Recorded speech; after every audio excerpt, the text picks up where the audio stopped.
Hi, good evening. Welcome to the City of Annapolis Environmental Commission meeting for January 2026. Happy New Year, everyone, even though we are at the end of the month. So we have a lot, as usual, to do on our agenda, which was sent out ahead of time. We may change things around a little bit because we do have Alderman Savage joining us tonight to talk about his 2026 environmental priorities. And I think that you would probably like to go early, Alderman. In addition to that, we'll be approving the December minutes. We need to do our election for the year. Would like to talk with our group about getting approval on our 2026 priorities, which were sent out to you in draft form. Very similar to last year, just a few tweaks. I think there were a couple of questions in the draft that I sent you too. And then we just have some new business. An update from Ashley on the climate action plan that is underway and its timeline, and when we'll be able to collaborate with them on that. And then we'd like to spend a few minutes doing some resilience and sustainability outreach event ideas generations. Ashley asked us to kind of put our heads together to see if we have some good ideas for some of their outreach events this year and those that we might want to participate in also. Just talk a couple minutes about our commission vacancies. Alderman, we do have 4 vacancies at this point, I think. I know last year we reached out to the council.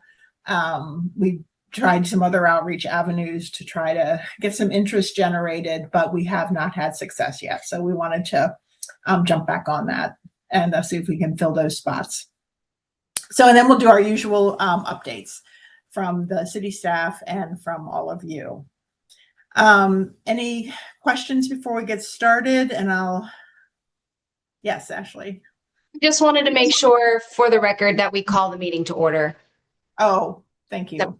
I'll put it in the minutes as 7:04, 7:05. Okay. Oh, I guess we should go around and do our introductions. So I'm Kathy Welker, representing Ward 5. Bill?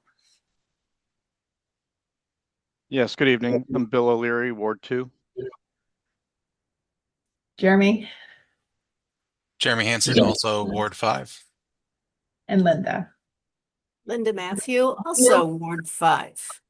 Okay, thank you. All right. Paul Murphy, Ward 2. Oh, hi, Paul. Nice Hello. to hear your voice. Happy New Year. Thank you. All right, Alderman, you can finish taking your sip of your coffee. Oh, no, I've had too much caffeine. I'm having chamomile right now because I'm.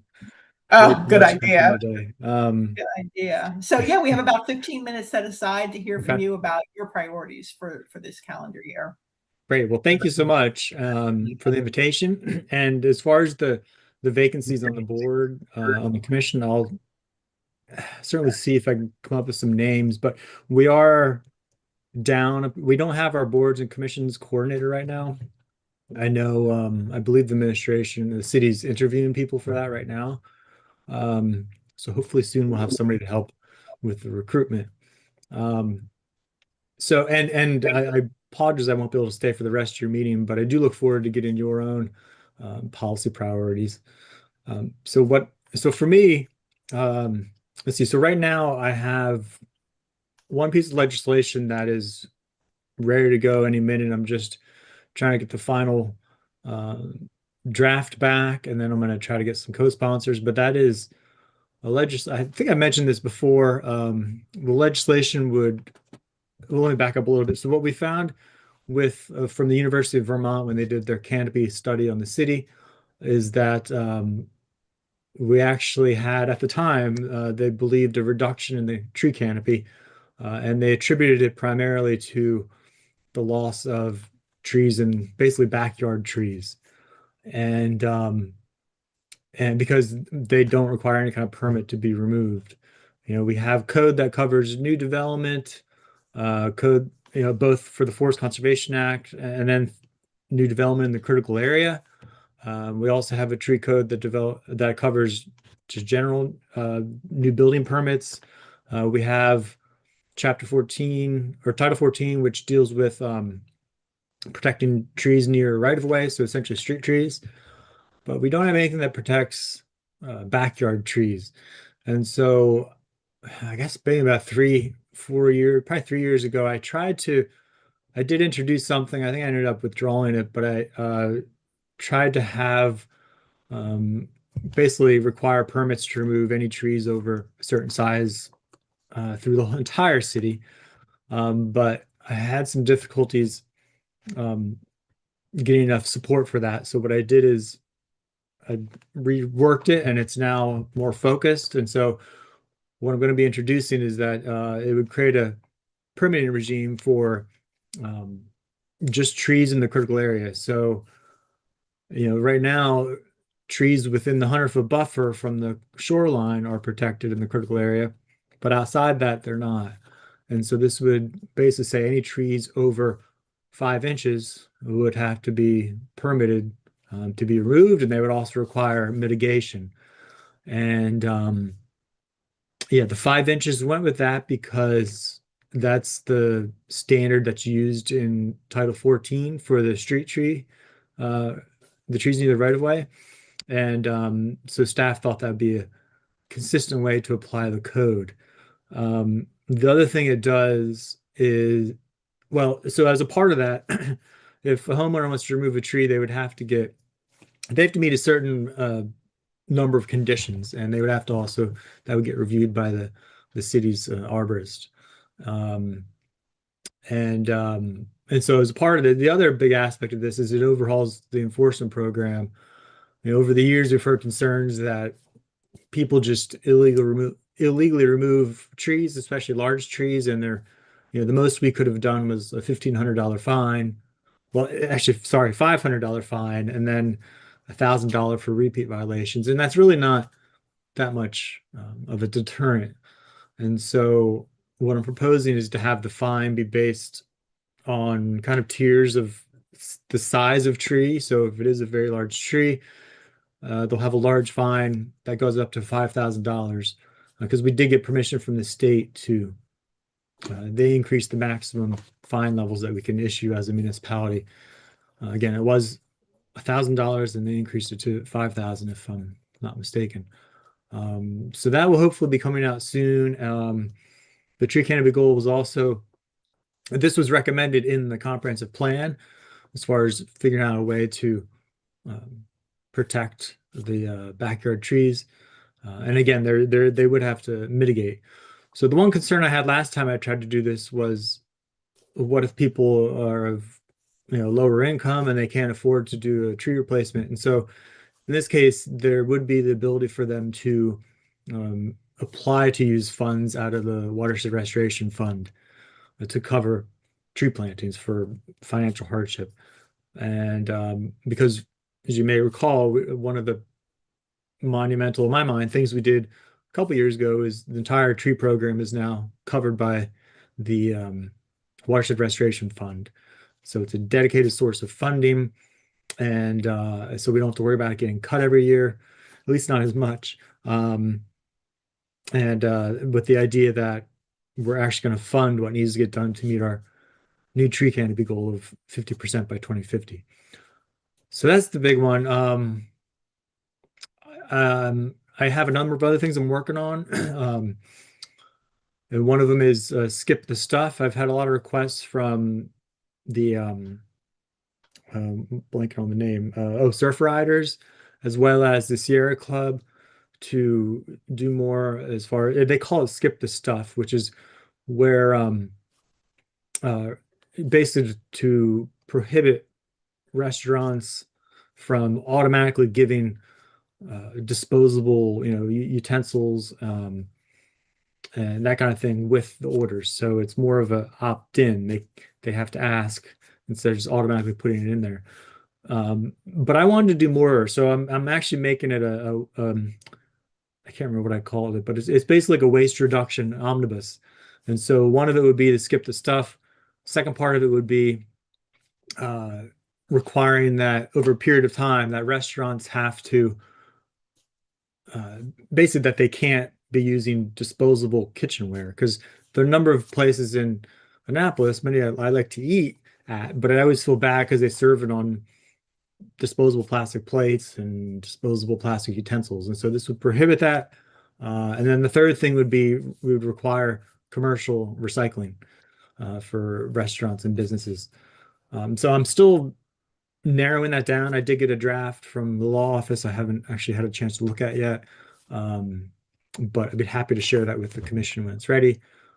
And I'm going to try to go faster through some of the other things. I've mentioned before bird safe window legislation. I think Jeremy's looked at that for me in the past. That's based on something Councilwoman Lisa Ravin tried to do.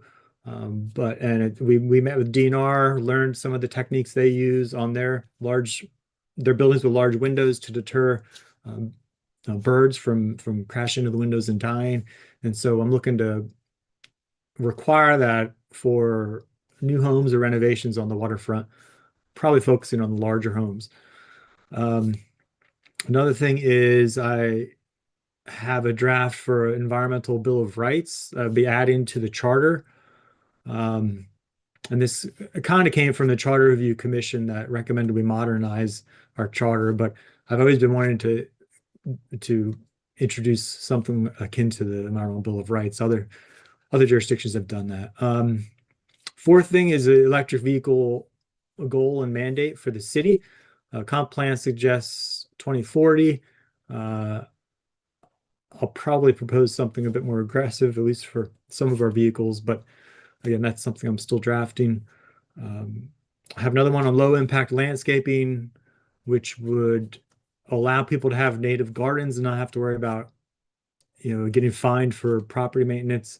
But it would also require HOAs and other property owners to maintain and do invasive species management to try to control, get rid of the English ivy, get rid of the other things that are strangling our trees. Let's see. Another one I'm looking at is a right to charge for electric vehicles. So giving residents of multifamily complexes the right to install and use a charger on those parking lots. Let's see. I'm contemplating some other legislation, such as a ban on new gas stations. Look at an increase in our green building standards.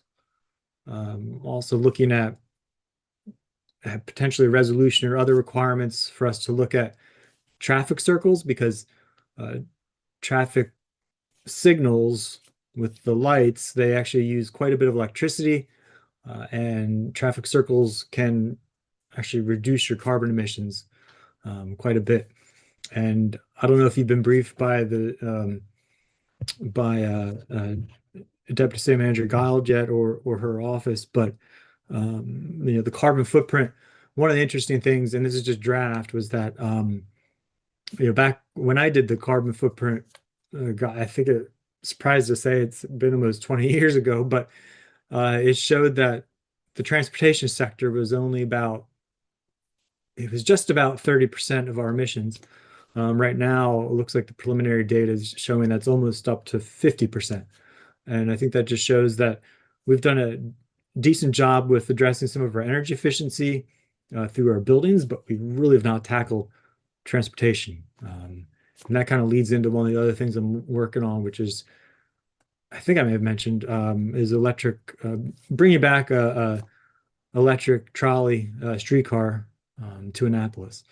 And we're working with the Resilience Authority and the county to do this. It's based on a 2009 study that called for us to look at this fixed rail system in the long term. And so we're finally doing it.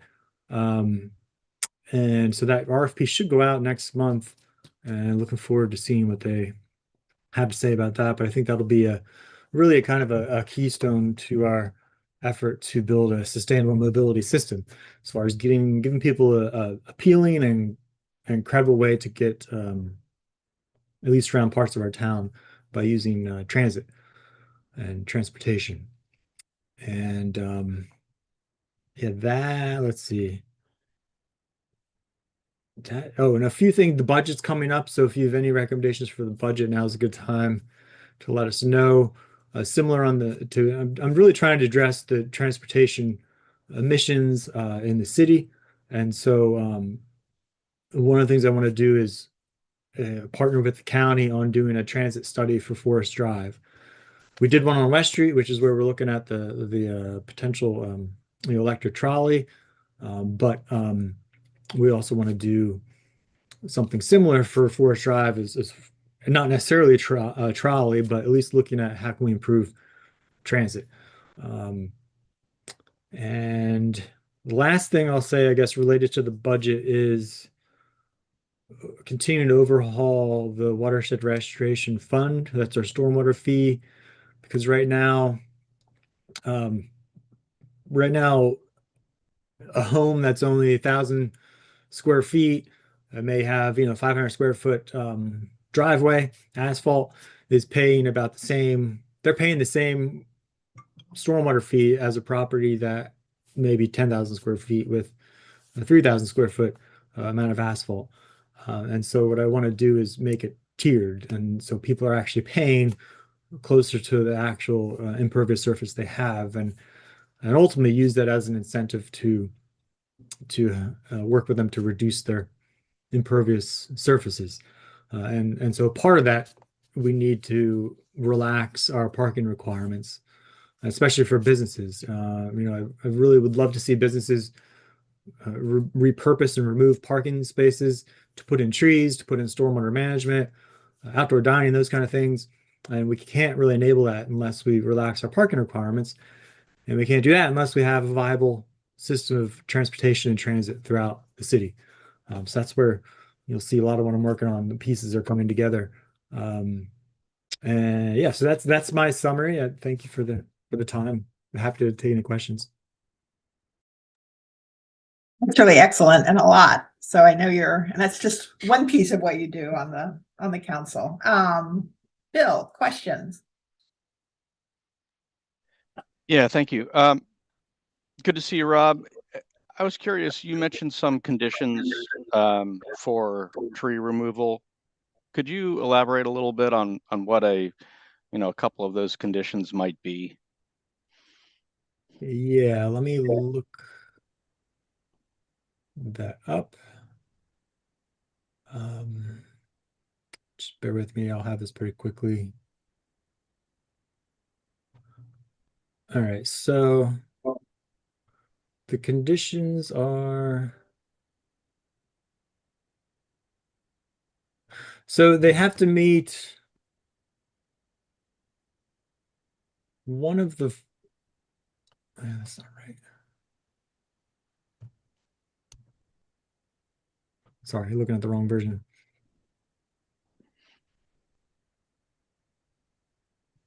Oh, here it is. So they have to,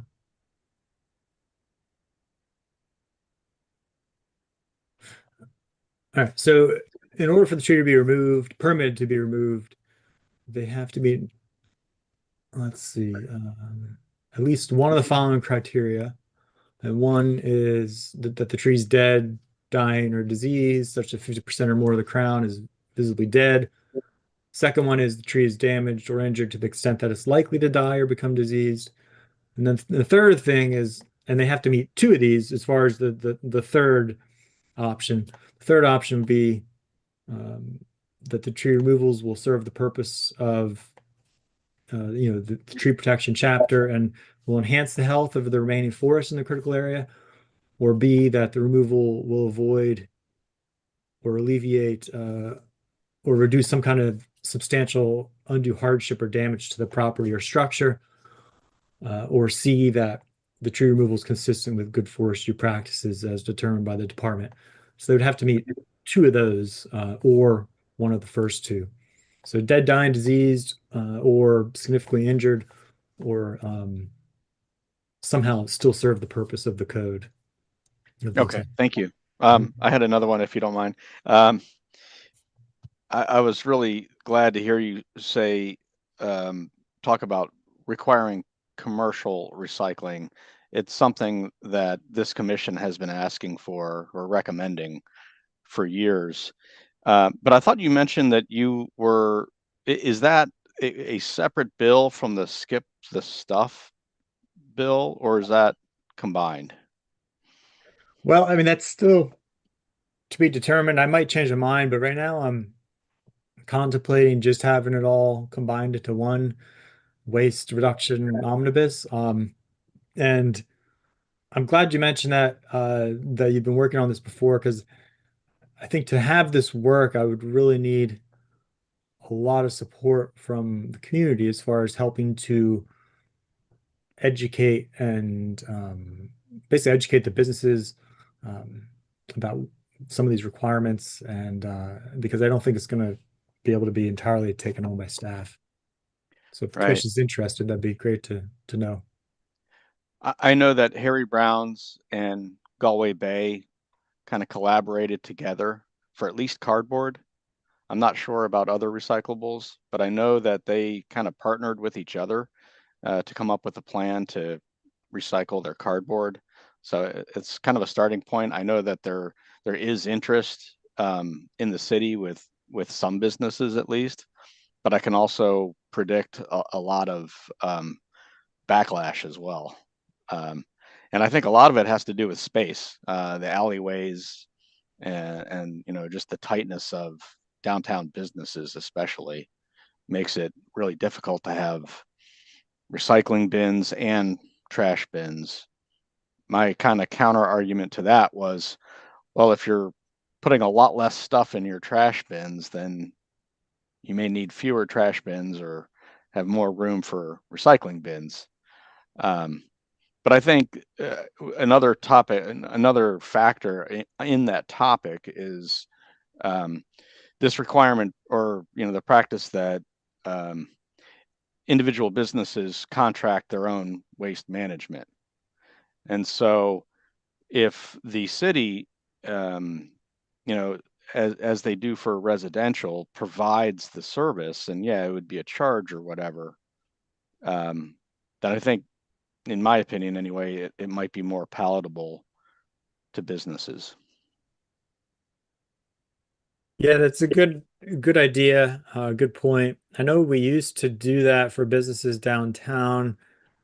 Actually, I'm not entirely sure we still do.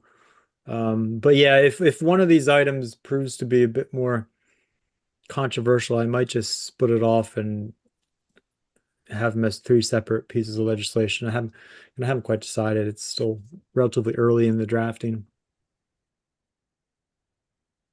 And you had mentioned about requiring HOAs to do something about common areas in terms of like invasive species removal, and I think you mentioned like landscaping and rain gardens and stuff like that. How would you go about, and would that be through like a compliance inspector that would go out and say, hey, you've got trees that have lots of ivy on it, you need to do something about it? I mean, would it be an enforcement action like that? Yes.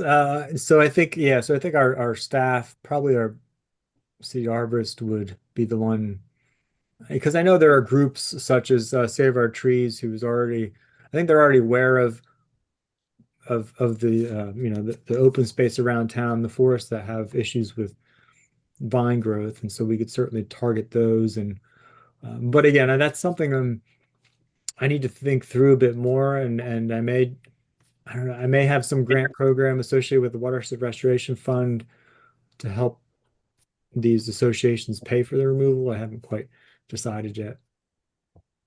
All right, thank you. Yeah, I think of my neighborhood, Hunt Meadow, right? And we do, people do get, they just had an event last week, I think, or the week before it snowed, to come and do some removing some of the ivy. But behind us, we have just acres of forest that I think is part of our community, that I look at it and I'm like, I know this needs attention, but it's huge, right? And I wonder, like, how would we even begin to tackle that without a huge increase in, like,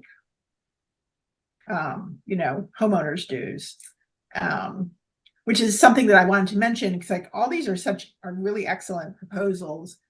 but I wonder, currently there's just, people are under a lot of financial strain right now with energy costs and just inflation in general. And I wonder, as the council is thinking about these, these proposals, which we need all of them, are they also considering if this is the right time for those that might impose extra costs on residents, right? Because it's just a very expensive time right now. I wonder if you all have thought about that. Yeah, for sure. I mean, when we were contemplating the plastic bag ban over the years, we actually postponed that, I think, when COVID hit, because of some of those concerns. But and that's why I have, at least in the trees in the critical area legislation, the watershed restoration fund will provide support to those who are in financial need. But I think, and so I'm certainly sensitive to that and try to do what I can to address it. But I also feel strongly that we need to keep pushing forward for progress, because I do, we've adopted a tree canopy goal. We've adopted all these climate goals, and we really need to start to take action on addressing these issues. And that's where, for the trees especially, it's been identified that's a problem that's leading to our loss of forest right now, contributing to our loss of forest. And so we have to close that loophole. The waste issue isn't necessarily so much it's related to the climate, but it's really an insignificant contributor to our emissions. But it is significant as far as just the bigger picture, as far as waste, preventing waste in our waterways, as well as just preventing landfill. And so, yeah, I don't want to be impacting businesses more than we need to, but to Bill's comment, a lot of it's just going to be education. I mean, if they're doing recycling, then they don't have to pay as much for waste collection. So we'll take a deeper look into some of those things when we do the staff reports. And speaking of education, when you were talking about the putting in new requirements for tree removal, you keep saying backyard trees. Do you also mean front yard trees also, or do you literally just mean backyard trees? The front yard trees are already protected under Title 14 because okay. They're within 50 feet of a right of way, which would be the roadway. So Okay. those already have something. Okay. Because I was thinking, when you were talking about that might be, an educational component on the value of trees, and the tree canopy would be great to go along with the requirement for permitting, right? So that people really start to maybe understand how they're contributing to the health of the community and all the benefits of keeping a healthy tree canopy. Just wanted to suggest that. I don't know if that's something that you put in legislation or if that's something that staff just does separately. I'm not sure, but I know in the fall I was, very much about, in my own neighborhood, posted about, on Facebook about the value of leaving the leaves, right, over winter. And so I think there are a lot of people that don't think about that. It's a big shift, right? Getting every single leaf up off your yard. The other thing I wanted to ask you about was with the low impact gardens. Isn't there there's already a state law, right, about HOAs that if you have a native plant garden, we have a really excellent law. HOAs cannot fine you for having a native garden that doesn't look, as neat and tidy as maybe just, a lawn does. That I've read about over the past few years. So just didn't know if like that Annapolis, what you think one part of what you were talking about would kind of duplicate the state law. And I guess I'm not sure, maybe there's an advantage to also having that in city code. Yeah, for the state law, that just prohibits HOAs from I guess, banning those kind of landscapes. But HOAs aren't going to be fining people. But there is the gap where a lot of communities don't have HOAs, and the city is ultimately the one. We have a property maintenance code, and it's old. I mean, it's basically anything over, I think, 6 inches is considered a violation of property maintenance code. And so I'm just want to update that because I think, as you may have mentioned earlier, rain gardens are designed to have vegetation that doesn't have to be mowed, right? And so it just needs to be updated with some of those new technologies that we're utilizing. Did anyone else have any questions? Yeah, I do. Thank you for being here, Rob. And Bill probably also smiles on some of these topics. They're important, and we were talking about them 8-10 years ago. And there's been progress. So in regards to the commercial recycling and just a little bit broader, Harry Browns and Galway Bay did an excellent job. They got a lot of attention, and they were keen on it. They reduced their space. I think they shared the cost of a cardboard packaging, some levered device where you could compact it to a much smaller area, so it became more doable. But it would just be nice if more best practices on how to be a better citizen, a lot of that's being environmental, also helps save money because between Galway Bay and the cardboard and then Veterans Compost, who was picking up a lot of compost from the restaurants and at a lower price than what Waste Management was doing. I have not been as active in that, kind of nobody has, as sadly Annapolis Green kind of went away. But that would just be seeing things that aldermen are really busy, but aldermen have a little bit of that knowledge, particularly the ones serving downtown and whatever departments inside the city. But I think there's best practices out there that save people money. And if we let, again, it gets down, basically, we're talking trying to show them carrots instead of sticks. And, just to keep running on here, your backyard tree bill, I would imagine you got a fair amount of blowback the first time. So if it's done more as maybe for a while an education process, like, hey, do you have an old tree in your backyard? What are you going to do about it? It's expensive to take away. Maybe we can, show them.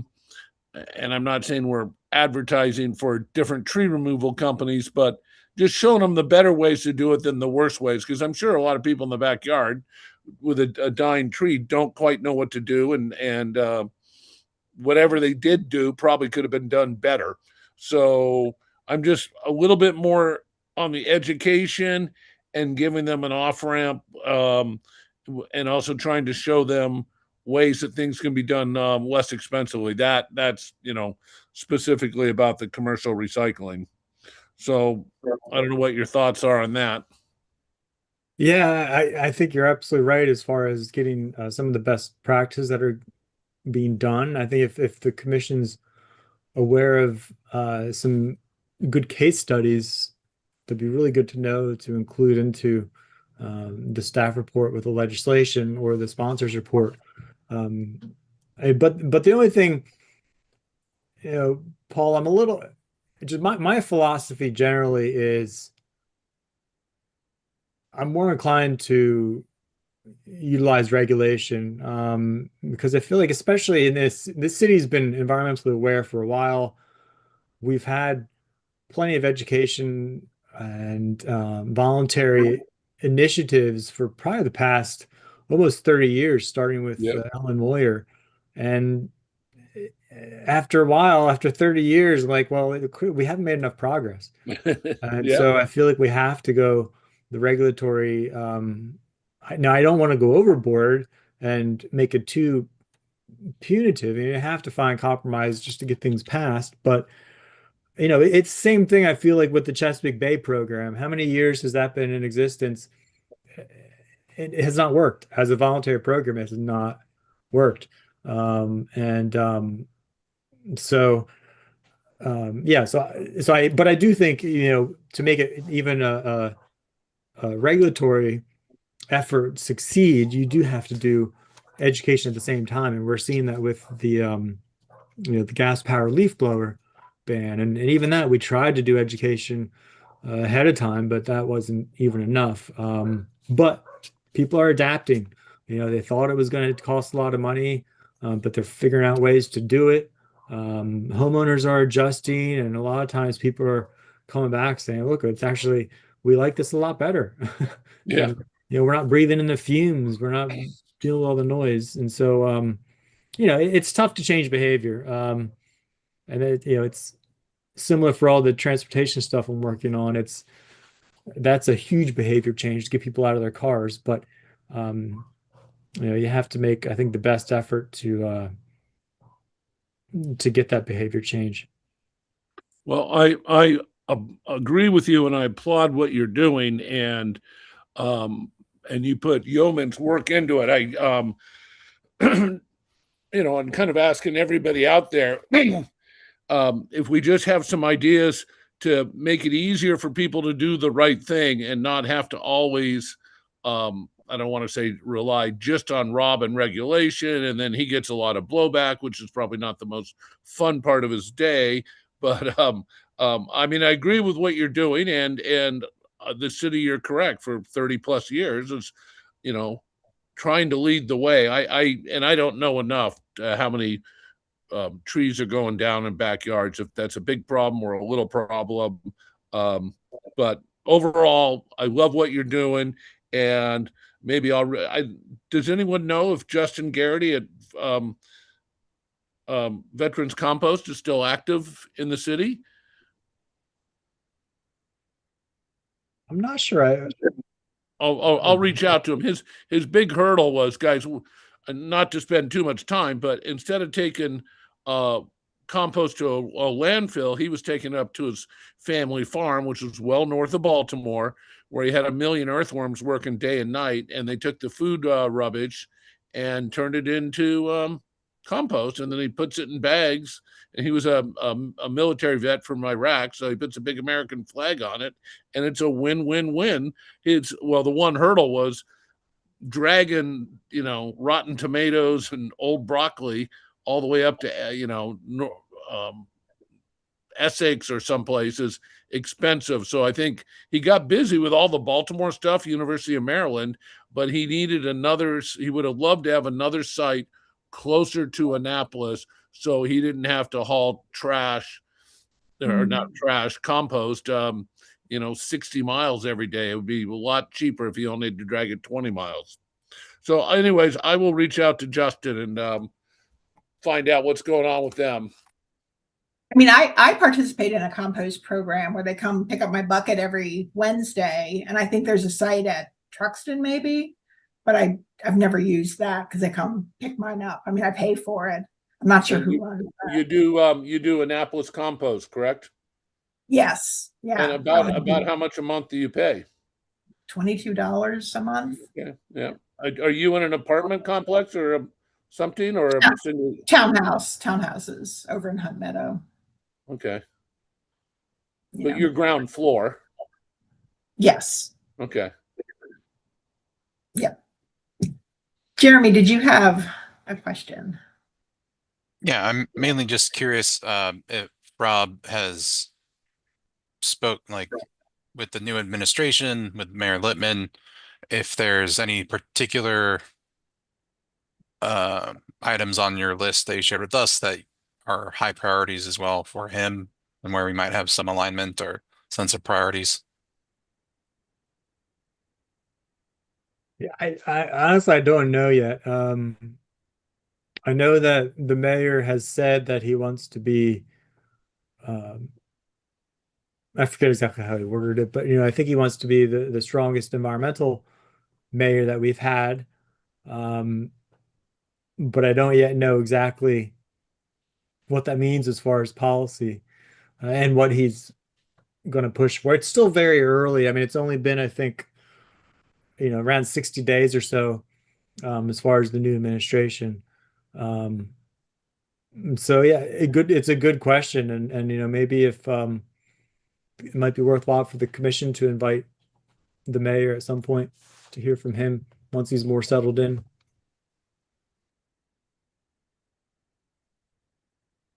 Anyone else have questions or comments? Anybody else? Did you have something else, Paul? Go ahead. Yeah, sure. Rob, with the electric trolley going up West Street, would that physically be attached to a power line, either underground or cable above? Or is it just an electric vehicle going up and down the street and doesn't need additional infrastructure to power it? It would be a hybrid in the sense that the entire thing would be railed, but the part downtown would be battery operated, and then it would go to traditional catenary, which is where you have the overhead cables for the rest of West Street, outer West Street.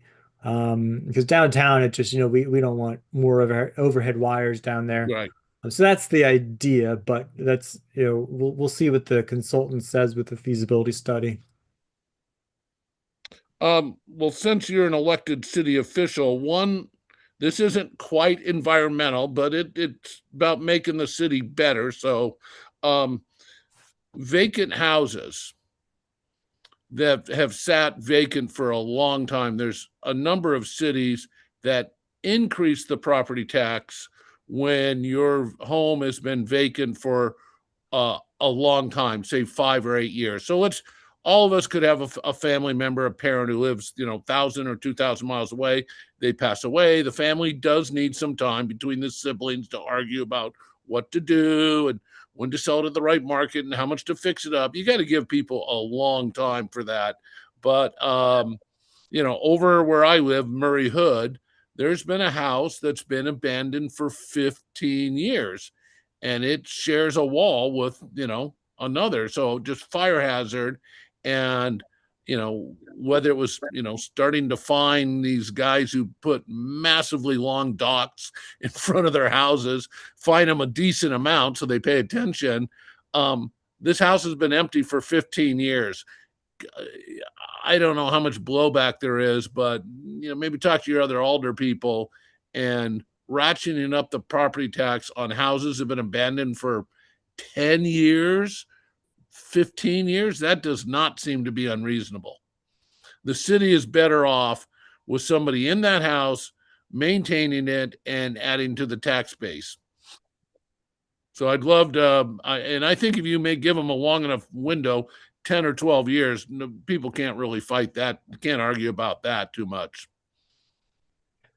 Yeah, I think there's merit in that. It's not something I'm probably going to focus on, but I know it's on Alderman Huntley's radar because it's more of an issue in Ward 1. Yeah. So Huntley would be perhaps leading on that. Yeah, or I'm trying to think who's chair of the housing committee. I think it might be Alderwoman Conti. Okay. From Ward 6. Thank you.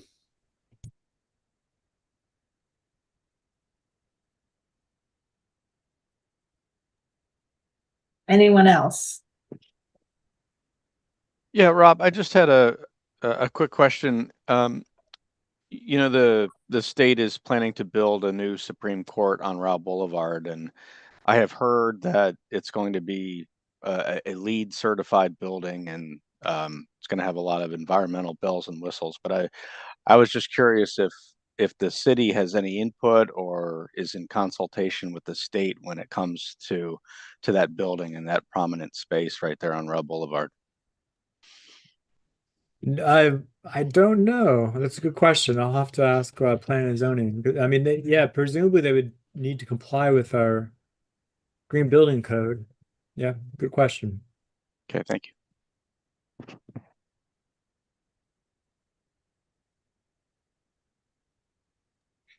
Thank you, Alderman, for joining us. This was very informative. Looking forward to seeing the legislation as you begin to work on it, and for our group to discuss and provide you some written feedback. You're welcome to stay around if you like. Thank you.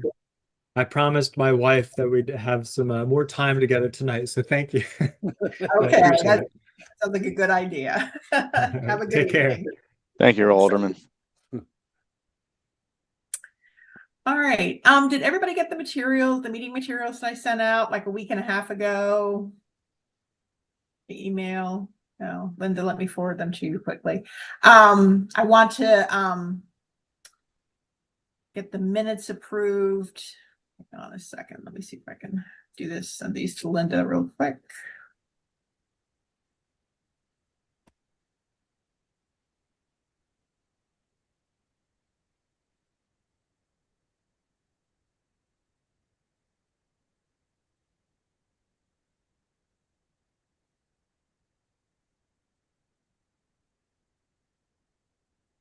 Did everybody else get them, or am I just sending these off to Actually, I'm Linda? sorry, I didn't get the minutes.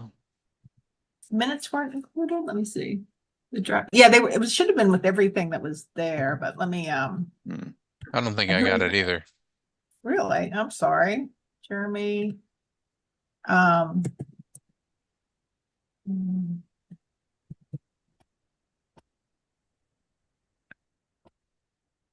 Okay.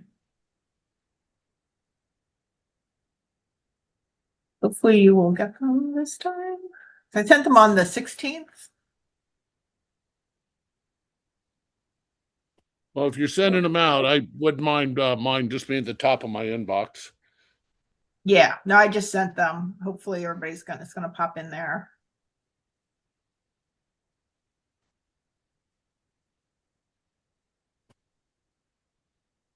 There we go. Great.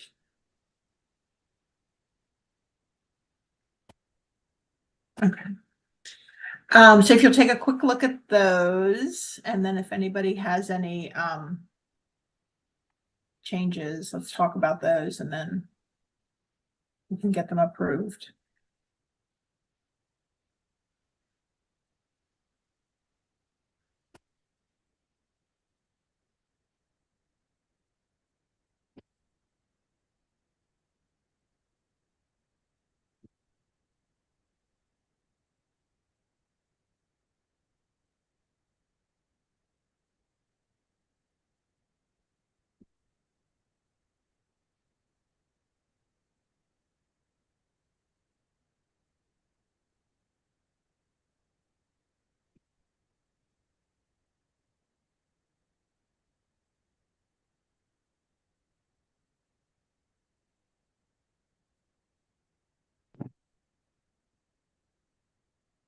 Yeah, I have no comments on the meetings. Looks good.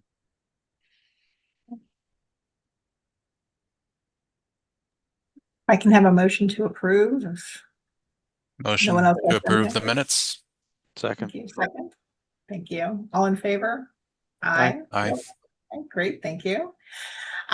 Next item is the term for chair and vice chair are ending. As you know, Alicia has moved on. She moved to Philadelphia, so she's very sad that she's not able to participate anymore. But December would have been her last meeting, but then she got tied up and couldn't make it. And then I would like to talk about who might be interested in taking on the chair position and a vice chair position. I am happy to relinquish. Are there any nomination or any self-nominations? Well, for starters, I nominate Kathy to retain her position as chair. Oh, thank you. I'll second that. Oh, well, I would actually like to nominate Jeremy to return as the chair. I think there is some interest there, and I'm certainly happy to support in any way I can. Yeah, and I'd be willing to accept the nomination as long as you're sticking around, Kathy, for vice chair.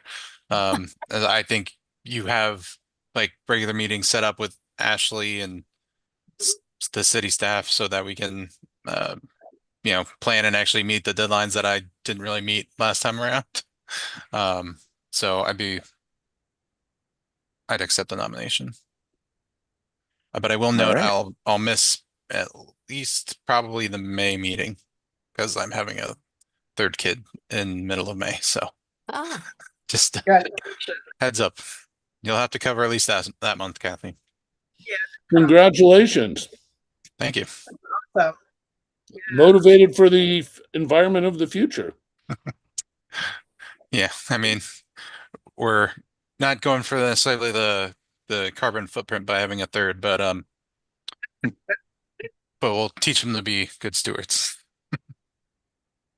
I so- nominate Jeremy Hansen as chair of the Environmental Commission and Kathy Welker as vice chair. Second. second. Okay, thank you, Linda.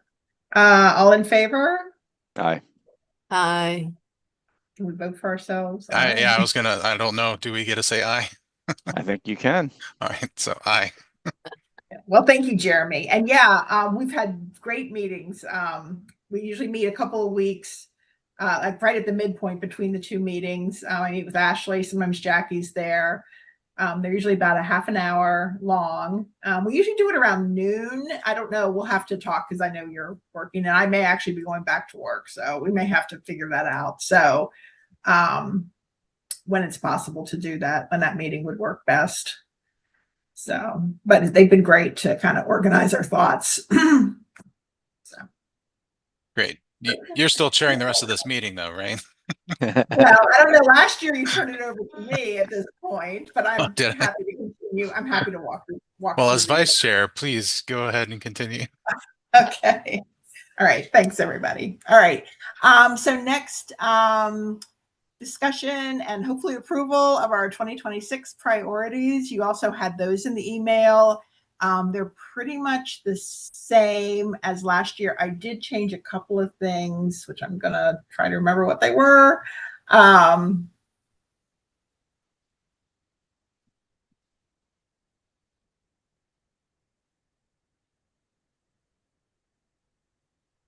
Change. It was it's stuff that we talked about at the December meeting. I think I took out some stuff about the tree canopy that had been, or the green gas emissions, and something about the tree canopy that had been already done. So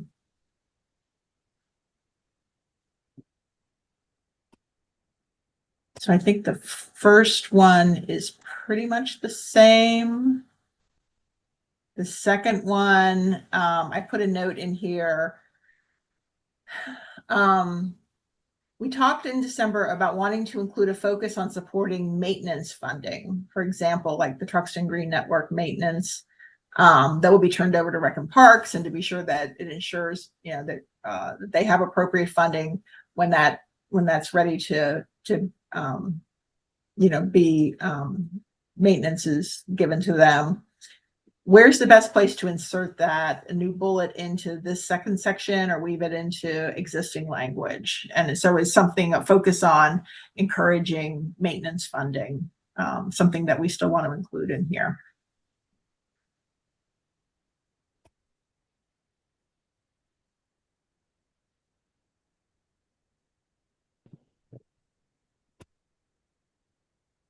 So I'm unclear if the new, as Alderman Savage said, that some of that is covered now or funded through the dedicated revenue of the Watershed Restoration Fund. Does that mean it's less of a budgetary concern this time around? I don't know. I mean, if there's money in that fund, does that then get allocated to specific chunks of it get allocated to different departments in the city for different responsibilities? I would So think maybe so. I mean, maybe like Rec and Parks is going to need money for maintenance of this new green connector, but that money has to be allocated. And so if it doesn't get allocated, they wouldn't have enough money to maintain it, right? Maintain it properly.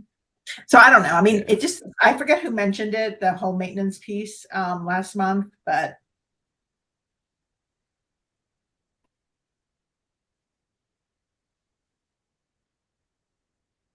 we can include it or not.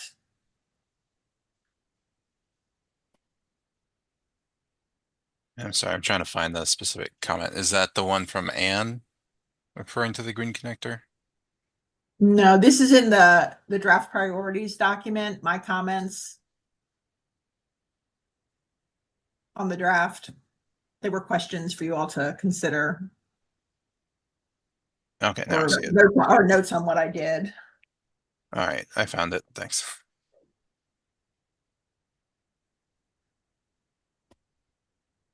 I should have done a track changes version. Sorry about that.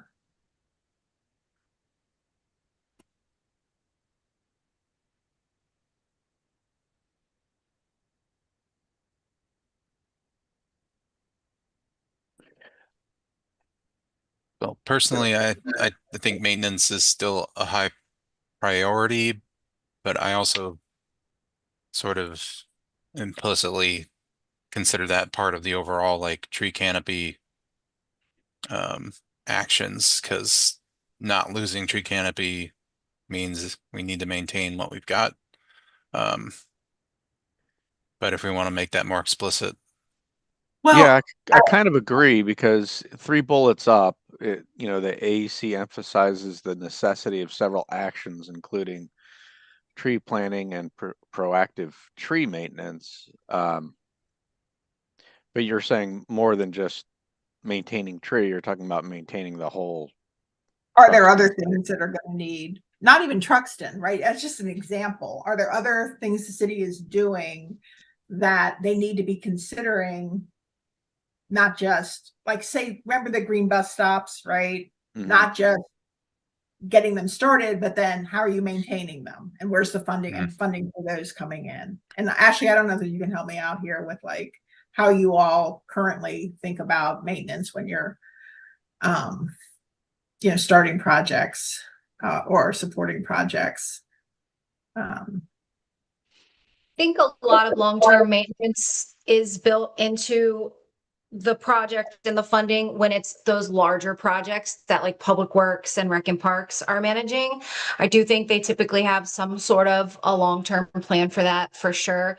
We don't have as much of it on our end, but I do think it's worth it to put in there because there's more and more of these projects coming online, more collaboration, more focus on trees and pollinator gardens. So I would think it would be good for you all to have it in there.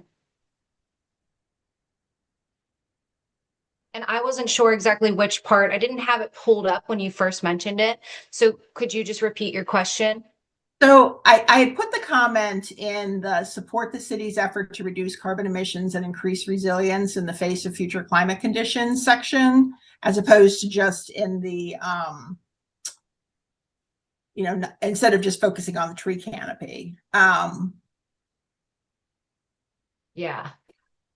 But I guess it could go in the first one under, maybe under encourage the adoption and widespread use of nature-based solutions and green infrastructure.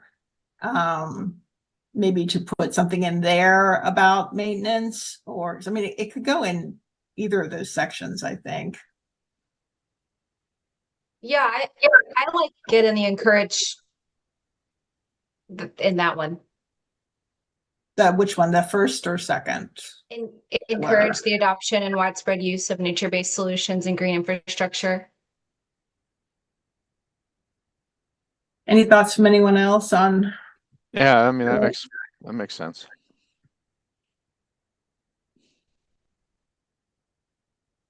makes sense to me too. I do think I've heard a little bit of talk about a CIP that would be kind of focused on these projects, more specifically focused on either energy efficiency or resiliency. So I think having it in here kind of goes along with that thought that I've heard. So I think it's, yeah, a good idea to have in there. Okay, so I'm going to add some language in encourage adoption section, add maintenance. Okay. And all right. And then down under the second pillar, where it says priorities include support the continued efforts to expand EV use throughout the city wards. I did remove, it had previously said short-term efforts. I think I took out short-term because obviously it's not short-term, it's like an ongoing thing. And then I removed the completion of the greenhouse gas inventory because they finished that, it's done. So Right. so I took that out. And then the last bullet in that second pillar, I did add number 3 in that last bullet, which is collaborate with and support multi-organization efforts to develop and promote local and regional environmental best practices and projects, to kind of reflect the work that we're doing with the Summit of the Severn, that Jeremy's representing us on that group, and like the AMRI project, which I've attended one meeting of, but just to kind of reflect some of the outreach and, that we're working with these other groups. Sounds good. Anybody else have any other thoughts about the priorities and changes that you would like to see, or deletions or additions?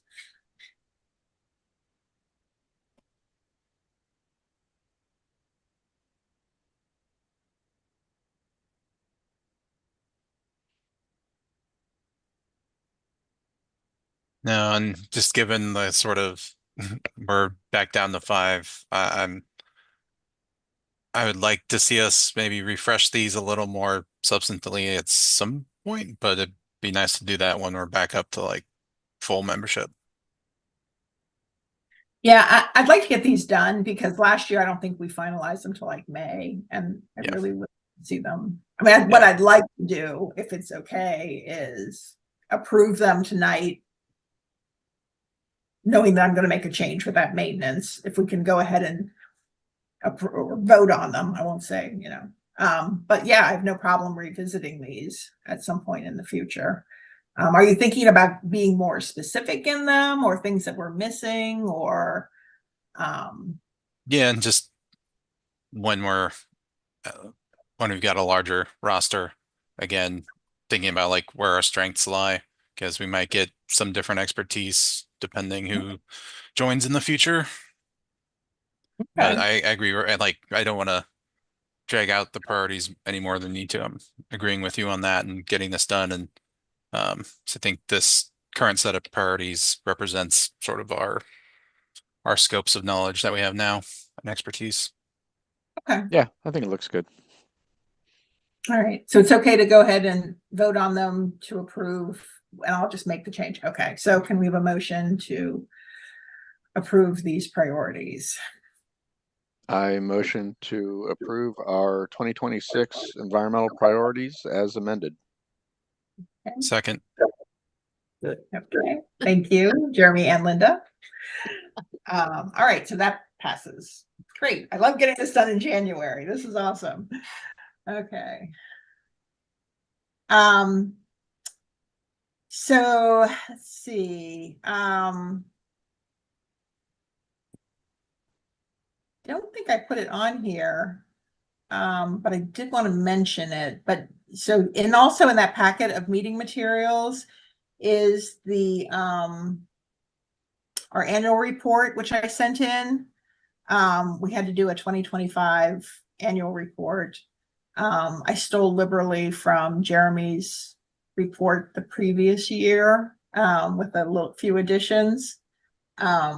So I don't know if I mean, it's already in, but just be aware that it's there. It's pretty broad.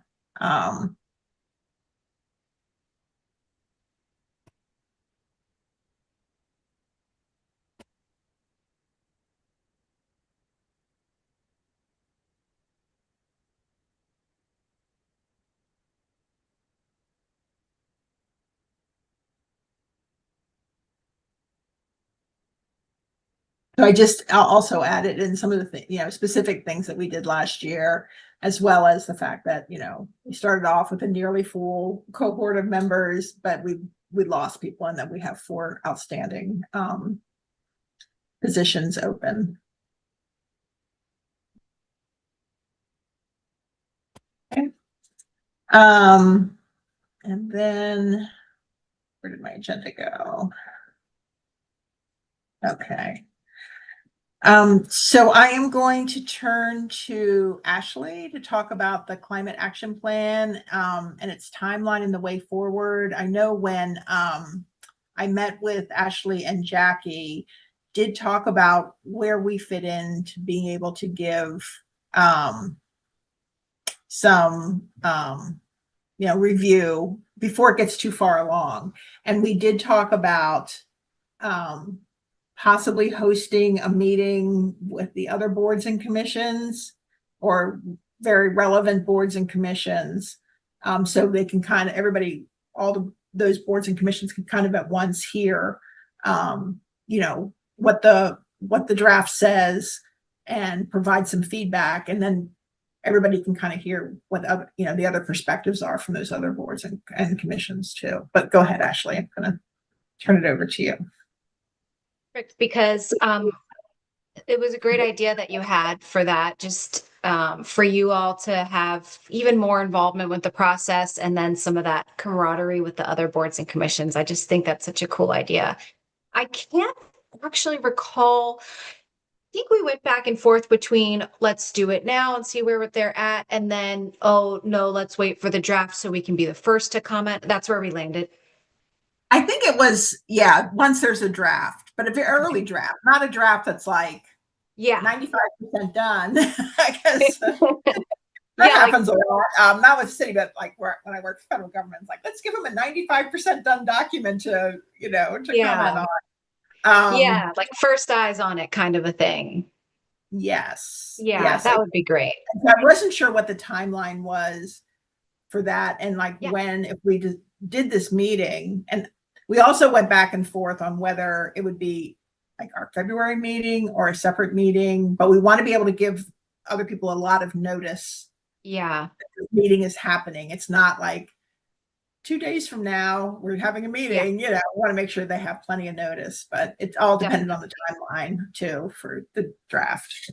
Yeah, and unfortunately, I don't really have a good update. So the last word, which isn't a bad thing, it just means they're kind of, the consultant, Karamita, is working on everything on their end. So they sent us in early January kind of a full list of all the actions that they had suggested and were suggested through the engagement activities. They compiled them all and put targets for us, So for recycling, what's the increase in businesses we want that number to be, or the tonnage, so Dylan, Jackie, and I all had to go through and kind of vet that for them, that huge list, and get it just a little bit more precise. I thought they did a fantastic job. There was only, I think, one item that I said, not really as applicable. It might even be able to come out of the plan. Can't recall which one either. I just remember Dylan and I talked about it. So it was looking good. And then they said, we're going to continue compiling, continue refining the targets based on all the feedback, and then we'll have a draft to you by early March. So that is actually the last I've heard. So when I know more about that, I can definitely circle back, get with Jackie, since she did hear the request for this special sort of first eyes on it kind of a thing. And she seemed to be on board with that, and agreeing that the consultant needed to spend maybe a little bit more time with you all specifically. So we can just get that scheduled for probably the March meeting. But in the event that the consultant says we are actually going to have our, like you were kind of getting at, if they say we're going to actually have a draft a little bit earlier, that would coincide with your late February meeting, where perhaps they could come and talk about it then. So I think just I probably need another week or two to hear back from them to be able to give you guys a little bit more of an updated timeline. Okay. Yes, because we need to make sure that people have time to thoroughly review the draft. Definitely. And get invitations out. But I did want to ask the the commission here. Is everybody on board with this idea? And are we thinking that having a meeting like this would be in place of one of our regular meetings, or it would be a separate meeting from our regular monthly meeting? What are your thoughts? I think cross pollination is a really good thing. The more we interact with other people, the more we're on their radar or return to their radar, which makes it easier to, find good candidates to fill our vacancies. I saw it ironic. It was tonight, with legislative session, Bill may know the name of it, or Jeremy, but one of the environmental segments of the legislation had a afternoon long meeting, and then they roll into Galloway Bay, and that's the reformation of Green Drinks, which ironically was going on tonight. But so there is something coming out of the ashes of Annapolis Green. And the more we interact with those people, I think it's going to make the Environmental Commission stronger, more productive, more fun, more sense of accomplishment. So I'm all for mixing with other people. And whether it's a separate meeting or together, I think it's important enough that we could, you're all busy, third child entering the world, etc. Instead of asking for more time out of you 1 month, let's do it our standard meeting. And I don't know what happened. They came up with a longer name with it, but under Gavin, they had the Creek Cabinet. It was like different. The Waterways Cabinet. Mm-hmm. Yeah. And something like that ought to be brought back. And the cross pollination. Yeah, because that was I did go to one of those meetings last year. It may have been, I don't know if Jackie had more than the one I went to, but it was, Jack Turner was there from the Conservancy Board, but he also might have been there as part of his day job too, but it was mostly the nonprofits, so the environmental nonprofits at that meeting, as opposed to like the city boards and commissions. Mm-hmm. Any other thoughts on this?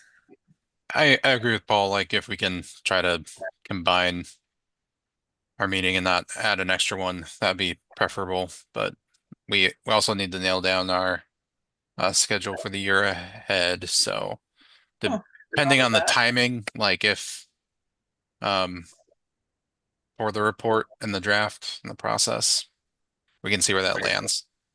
Yeah, because we could adjust our meeting date too, because right. If it comes out and they need feedback sooner than like our next meeting, we could adjust that meeting date potentially. Right.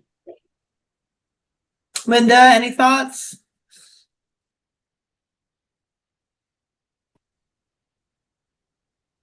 Sounds good, and I would rather combine it with our meeting instead of having more meetings. Okay.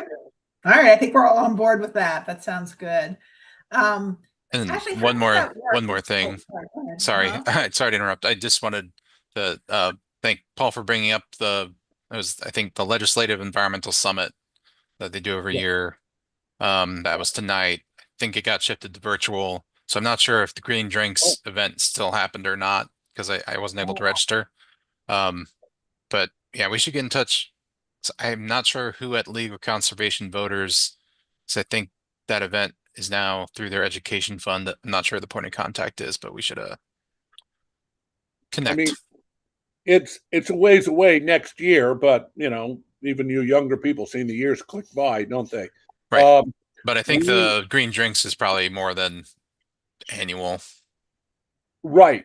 Agree. But for this night, next year when they have it, at least some of us, if not all of us, if they have a mixer afterwards, I perhaps I overweight the importance of just mingling. And yeah, you can have a cocktail in your hand if you want, mingling with people one-on-one and just getting that cross-pollination. It can be really helpful because there's so many more people out there that want to help, but they have an expertise here or there. And, whether it's a group that wants to gang tackle the ivy and the wilds of Hunt Meadow, there's so many good things that come out of it. So let's try and attend that meeting, that after meeting next year, and find other ones like them. Agreed. That sounds good. Sounds like a good plan. And I do plan to attend, like, whenever this new Refresh Green Drinks does have get-togethers. I'm really hoping I can attend, like, the next one and the next one, the next one. So, but like that first one filled up so fast, right? So there's a lot of interest. It's great. All right. So Ashley, you will keep us informed. Oh, maybe this is just logistics, but so if we had a meeting on, we would do Zoom, we would do in person.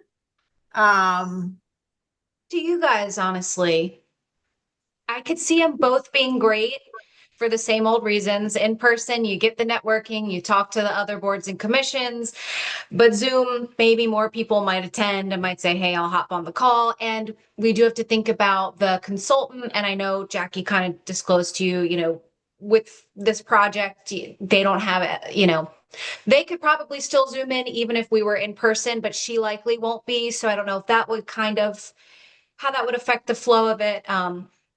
So virtual would be probably would be better, but I'm loving the idea of like some sort of green drinks with the boards and commissions, like aside from the climate action plan. That could be cool to look into also in the future. A great idea. Something to keep on the radar. Not that we can drink in City Hall, but we could find a way to connect these. Yes. Yes. So if we did a Zoom, if we did it virtually, everybody would be able to speak. Like, it wouldn't be like this where would it need to be and then it's a public meeting. So how does that work? Yeah, I would imagine that you would all be sent the draft way ahead of time and be able to have your kind of comments or questions queued up, and maybe you all kind of facilitate that and lead that discussion. And certain folks from the boards and commissions like us would be the panelists, and then any other resident that wanted to just kind of watch could. And they do have the capability, although I don't think I see it on here, but they do have that certain capability where the chat is disabled, but you can utilize the Q&A. So we could have, if residents wanted to jump in that way, allow that. Okay. But the other boards and commissions could be elevated to panelists, so they could actually speak. I believe so. Yeah. I think that would be important. Yeah. Okay. So, but logistics to figure out. So, what does everybody else think about virtual versus in person?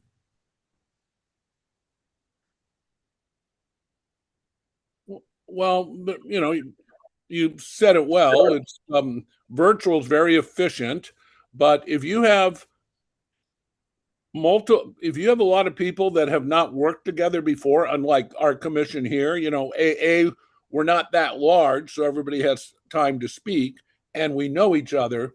But if we are bringing in people from, Save the Trees and the River Keepers and the nice woman, I forget her name, is doing Spa Creek, etc.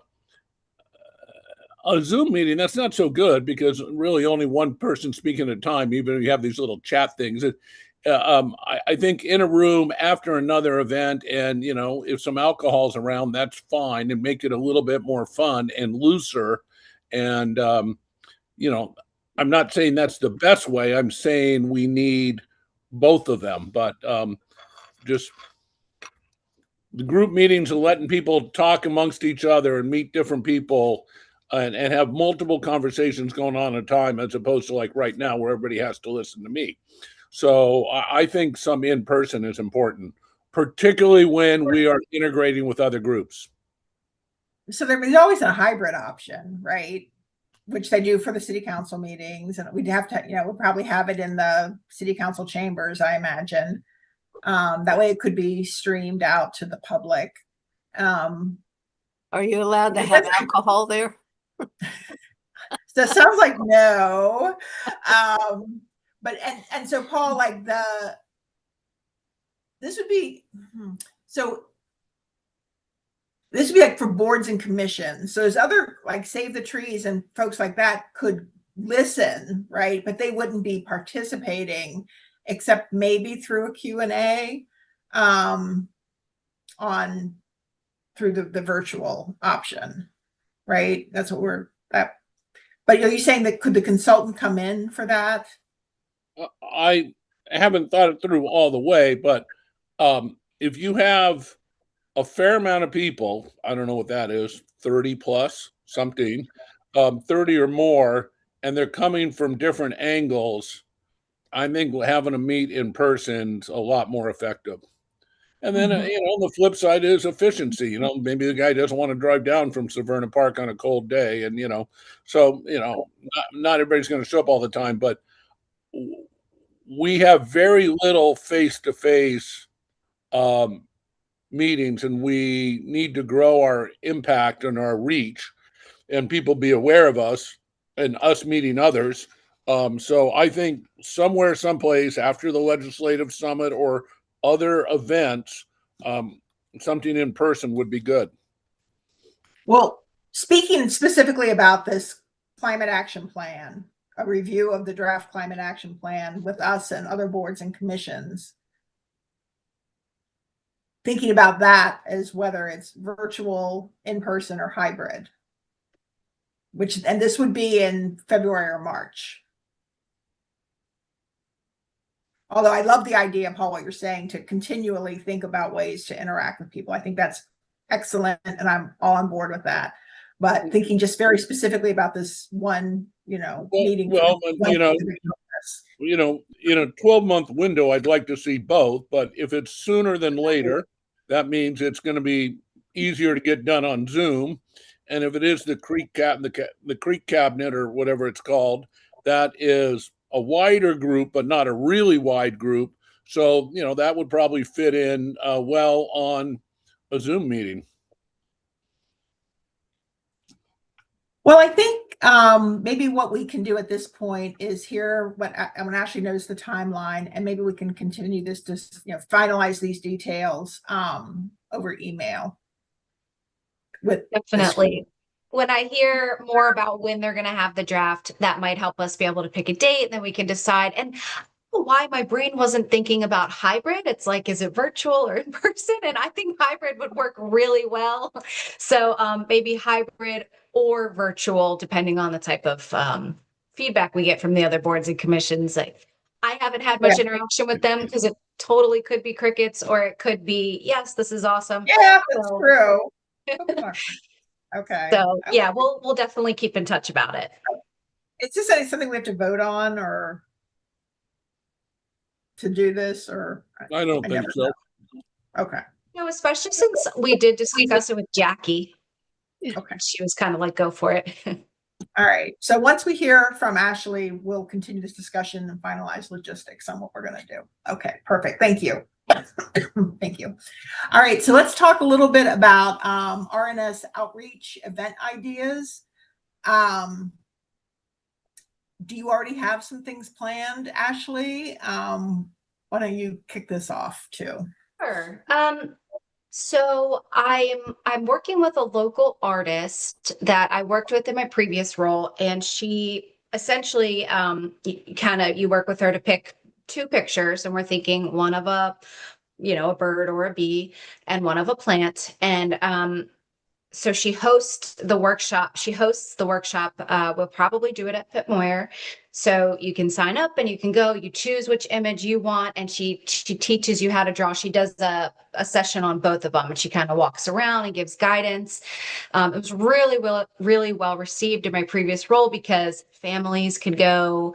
I mean, it's really just accessible for everyone. And while it's happening, you can have a specialist or staff or volunteers come in and educate on that topic. So that's one of the main events that I'm looking, that I'm in the process of planning right now for Earth Month, and that would be April 11th.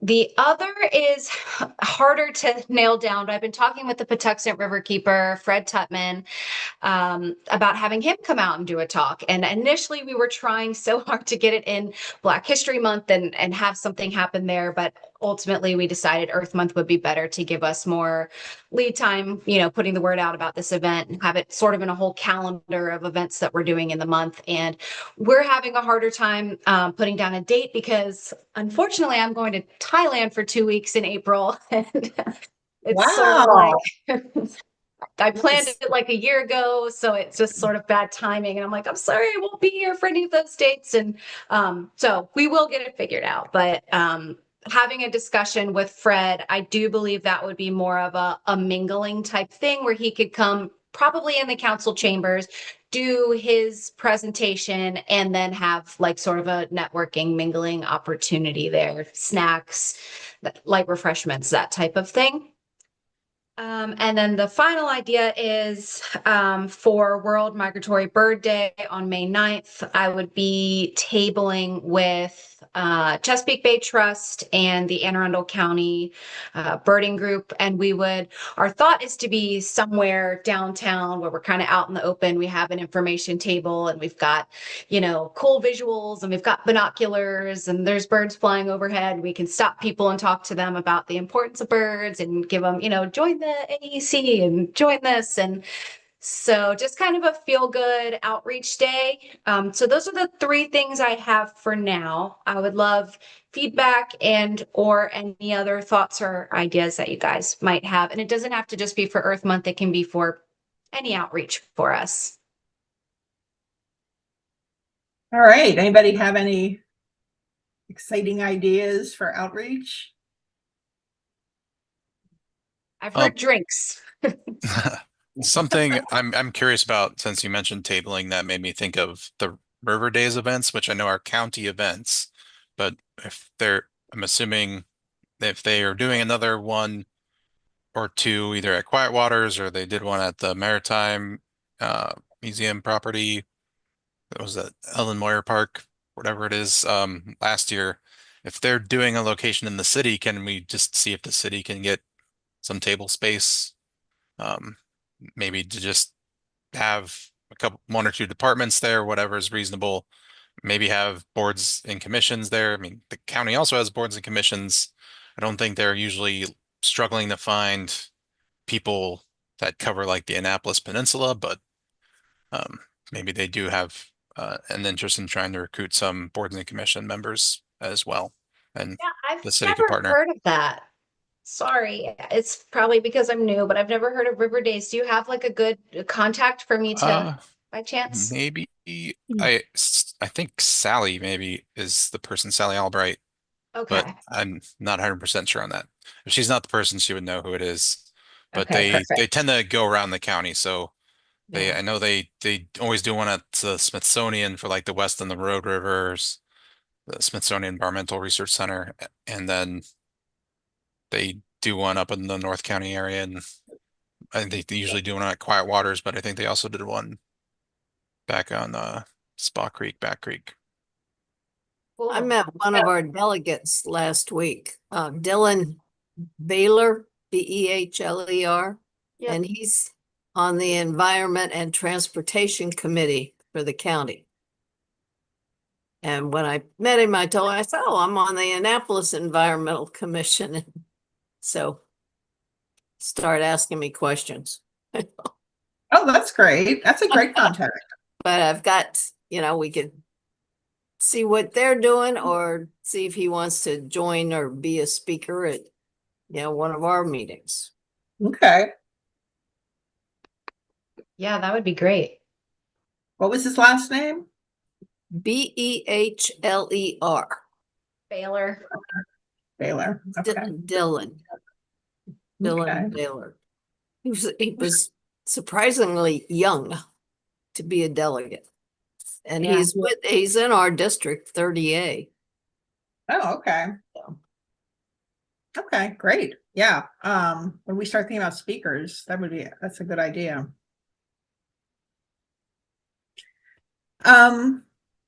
So when you're thinking of outreach ideas, are you also thinking about just kind of informational? Because I think we've talked about this before, right? The fact that, or we even talked about it when Alderman Savage was here. Like, is there an educational component to to really pushing some more information out there about why you should maintain your trees and why your trees are important and all the benefits, and get people excited? And then, there's the whole volcano mulching thing. There's the whole leave your leaves thing, right? Something like where we're packaging up some information, or I know you do infographics and kind of putting them out more frequently for people at specific times of year that it would be useful information for them. Yeah, if you have any ideas for topics like that, that would be great. I know for Black History Month, I've created 4 graphics, one to go out each week to highlight Black environmentalists. For March, I'm doing a stormwater and trees focus for the newsletter. April will be a special edition dedicated to Earth Month, have lots of fun facts and calendars and everything. But any other ideas you guys get throughout the year I've heard people talk about plastic free July. If that was something we wanted to jump on, you could just let me know and I'd say, okay, we'll do it. So just kind of an ongoing note to you all to ping me anytime that you have an idea for outreach like that, because I can create it. And then I just, comms has been really good about, working with me to share those messages more frequently on at least the Instagram I've seen. So yeah. Well, Save Our about Trees has done several outreach programs, and they're usually very well attended. In fact, Alderman Savage was at one a year ago, and we also had the guy who's in charge of the trees and all for the city of Annapolis, or forester, or whatever he's called.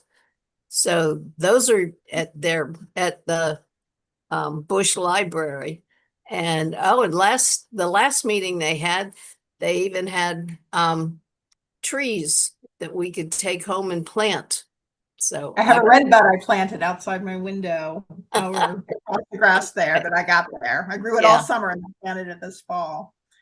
And that reminds me, Marianne actually reached out to me. We're going to chat, I think, tomorrow and catch up with what Save Our Trees are doing and what we're doing. And so maybe I'll see what we can do together, and also let her know that Ashley's looking at doing outreach too. So yeah, thanks for bringing that up, Linda.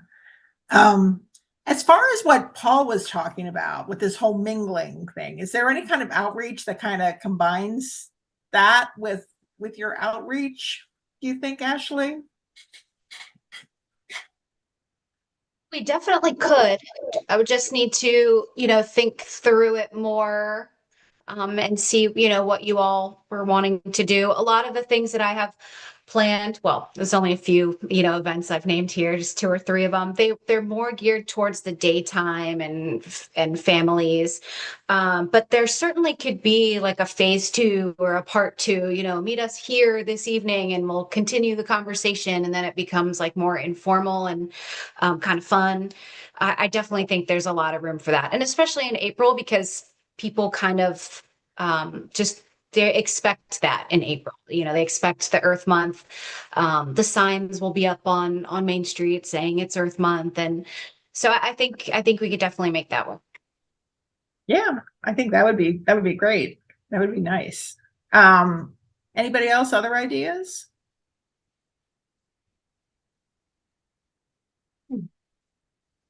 Okay. Well, at any time you do have an idea, please just shoot us all an email to the group and we'll see if it fits in with what Ashley's doing, which you already sound like you're doing an awful lot.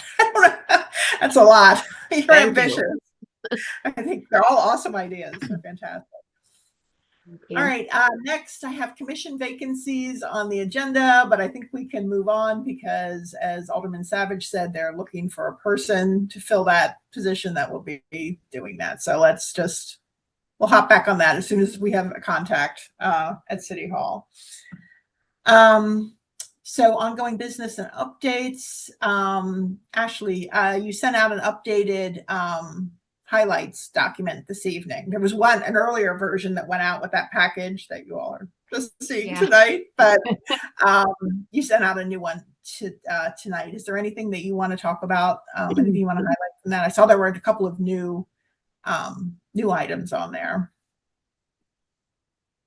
Most of the ones that say new are not that new, and you guys know about them actually. They just still say new because they're newer. Okay. Don't think there's any update. I'm going through it real quickly. Having Alderman Savage talk about the ferry was a big one because I know Jackie writes about it in here. So that was good to get that update. And I've updated you all on the outreach. Oh, I have an intern starting on Monday.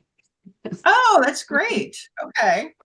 Yeah, she is coming from the University of Baltimore, the Next Gen Leaders internship, and she's focused on policy, but she's actually from Severna Park, and she's volunteered at the Maritime Museum in her life, so she's local.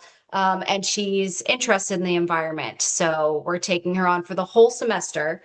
So she'll kind of work with me on, she's going to just get her feet wet with everything, looking at policy stuff. We'll have her doing some policy comparison. You know, if we wanted to look at which jurisdictions have what policies regarding food waste, and having her compile it, but also looking, you know, real time what's going on in the state legislature. But then she'll also kind of move through our day-to-day meetings, come to this meeting, of course. She'll help with these events and probably bring some fresh ideas. So it'll be really great to have her. And her name's Catherine. I should be able to do that. Okay. How long did you say that internship is for? It's the whole semester. So we'll have her, you know, through May, and they're paid through University of Baltimore, which is really nice. And they can only work, you know, between 10 and 20 hours. I think she's going to end up doing 14, 2 days, 1 day in the office with me, 1 day, or the residual hours. So, but yeah, she'll be at the next meeting for sure. Oh, okay. She have any GIS experience? Recall what she said about GIS. I think it was more limited. Oh, okay. Yeah, I think they talked about maybe if that intern had GIS, they could help us with that, identifying plots of land that we would want for conservation or. Yeah, you know, I was wondering, did you want to have a deeper dive with Dylan, or? You know, because I think that meeting a few months ago was like maybe my first meeting with you all, and he did sort of a high level.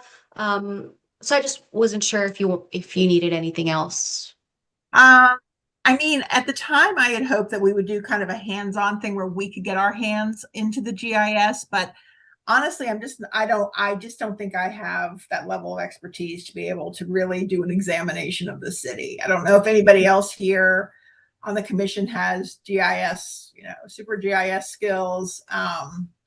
So yeah, just having somebody that could help us with that portion of it so that we could like get into the work of actually examining, you know, what some of those lots are and what how they would meet whatever criteria we develop for our recommendation.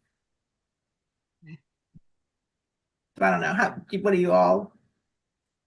Sounds like nobody has great I don't GIS. know what DIS stands for. GIS, Geographical Information Systems. GIS, okay. GIS, yes, sorry. So, okay, well, let's keep thinking about that then. Do you know anything about what's going on with that Amory project? I went to a meeting sometime months ago where they had brought together a whole lot of the different nonprofits to talk about the project and what the connections were with other work going on. But I haven't heard anything more about what's going on with that. No, but I could follow up with Jackie and let you know what I hear. Okay, that would be great. All right. Any questions for Ashley? Yeah, Ashley, could have sworn I saw something about looking at solar for Pip Moyer. Was that in your document? Can't find it now. Been the very first item, the LGEM, which Dylan is working on. So and we weren't the leads on it. So let me see. Because that really is a fantastic roof, I would think. Yeah, you're exactly right. They're doing several initiatives together under the LGEM, and it does say these range from rooftop solar at Pitt Moyer and Gott's Garage to lighting inventory audits and upgrades and HVAC improvements at Stanton Center. Oh, good. Thank you. Anyone else? Questions for Ashley? And I guess that, Jackie's probably still getting the direction, waiting or just starting to get a direction from the new mayor. So I guess if she's going to restart like the waterways cabinet or initiatives like that, we'd love to have an update maybe at the next meeting when she knows a little bit more. We really look forward to our chance to meet with him. Him and his team have been really busy, and they've been doing some really high-level meetings with kind of larger groups of folks to ask us questions, sort of like the start of maybe a strategic plan, getting that initial input. And I know Jackie kind of, is working with him on lots of things, but I think pretty soon he'll start doing those smaller, more directed like office meetings. So we're really looking forward to that. So we can hear more about his priorities and he can hear what we do. And so that should be really soon. And then we'll have more of an update. Okay. Thank you. That would be fantastic. And then now member updates from you all and ideas for future agendas, which Linda's already given us one. So anybody have any updates?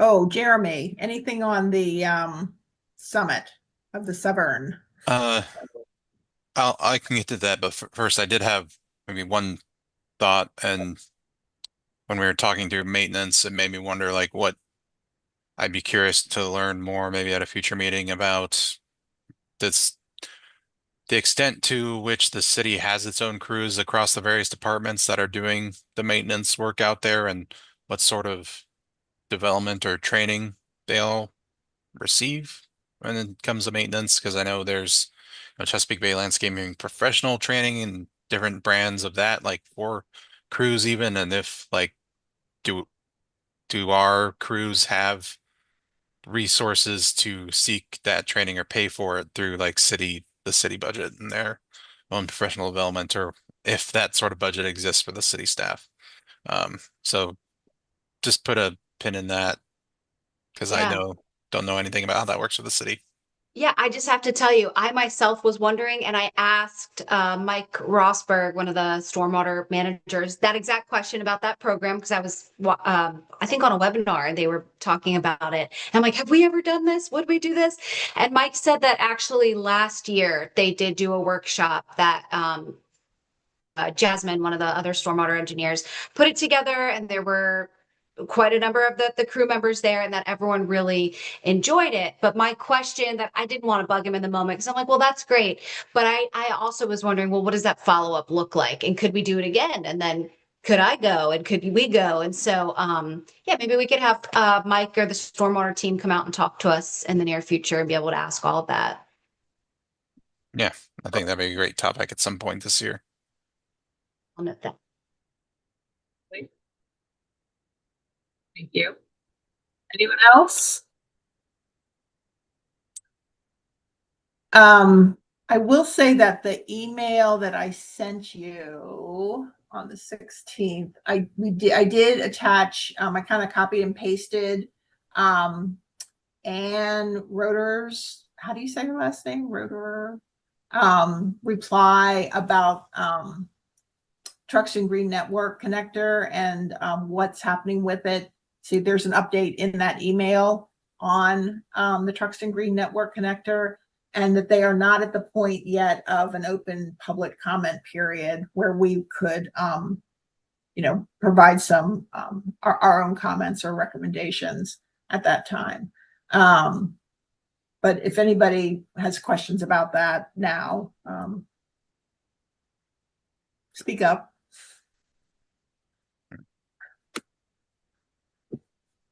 But I wanted to make sure that you all saw that update in the email, at the bottom of the email.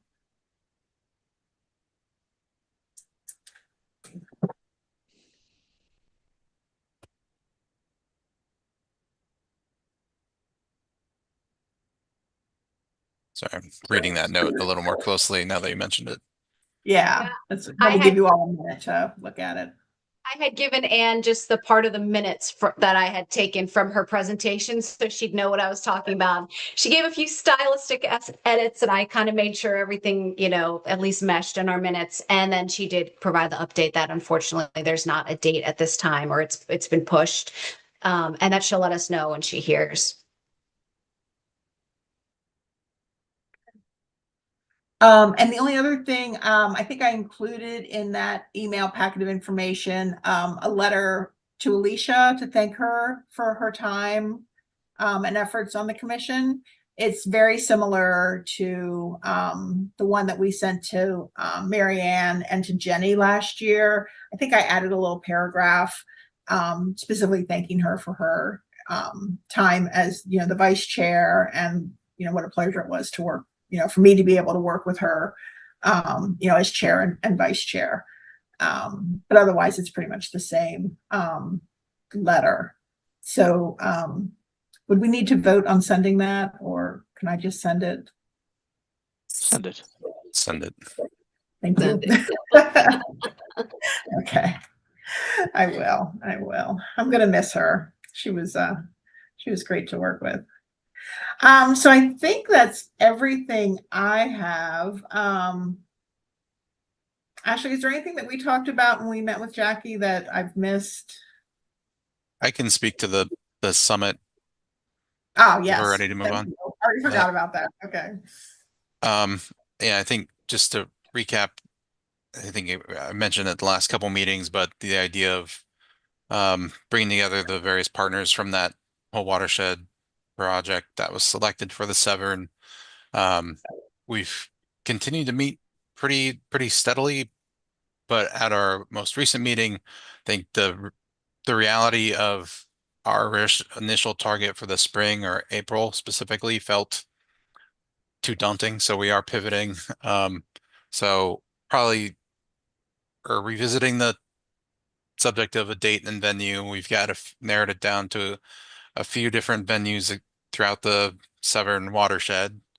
But we're probably looking more like summer or fall right now, because there's no real specific requirement that these partners host some sort of meeting like this as part of the whole watershed program. But and we also, I think, are still workshopping the exact objectives and purpose and scope for this event. But my current sense of things is that it will be more of an by invitation sort of event. I think we might be moving away from like a more outreach or targeted outreach type approach, and just focusing on bringing the core partners together in a way that they don't often get together in, and just we're focused on the partnership building aspects of what convening like that can offer. So more to come, but still early stages. But we have pivoted, so it won't be happening in April.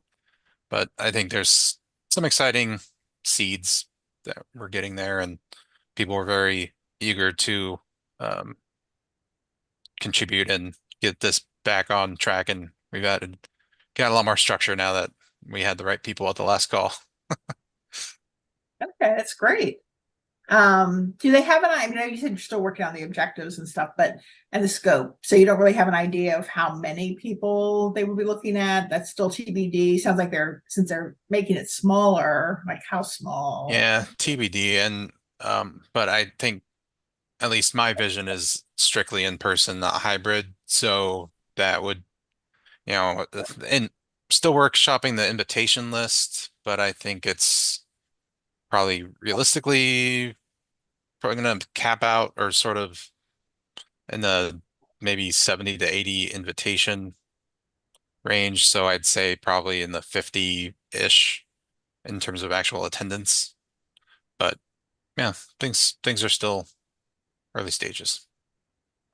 Would there be opportunity? I mean, you're on, obviously you would be there, but would there be opportunity for any of the rest, any other commission members to go? Do you think we would I think so.